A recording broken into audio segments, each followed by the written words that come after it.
حضور نبی کریم صلی الله علیه وسلم ته یو صحابي راغی. حضور نبی کریم صلی الله علیه وسلم نه تپوس کوي، دا حدیث د بخاری شریف دی، وی متى الساعه یا رسول الله صلی الله علیه وسلم، اے دا الله رسول قیامت به کله وي؟ قیامت به کله راځي؟ دا الله نبی ورته فرمایي چې تا خو د ډېر غټ شي متعلق تپوس وکړو. قیامت خدا یو لوی څیز دی او د ډېر غټ څیز متعلق تا تپوس وکړه چې قیامت به کله وي. نو دا راته ووایه چې په ما اعددت لها، د قیامت دپاره تا څه تیاری کړی دی؟ د قیامت دپاره تا څه تیار کړي دي؟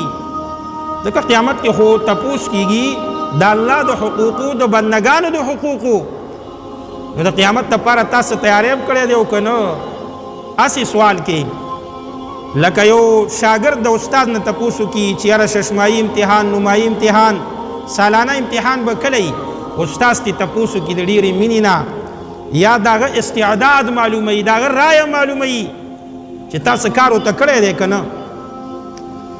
نو دا صحابي مونځ ګزارم و، جهادي مو، تهجد ګزارم و، سخي مو، د مسلمان په جنازه کې هم شرکت کوو، هر د نیکۍ کار یې کوو.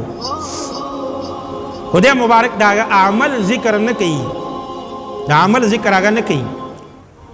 اوس خو 2 رکعاته مونځ چې وکړي که نه، نو بیا اسمان یې په سر نیولی، وایي یاره بس زه یم او بل څوک نشته.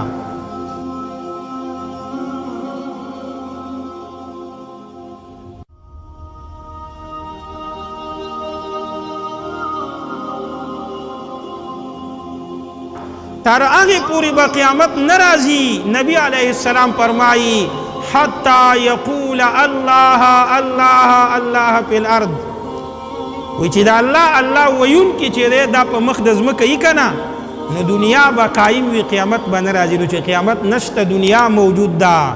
چې دنیا موجود ده، د الله دوستان شته.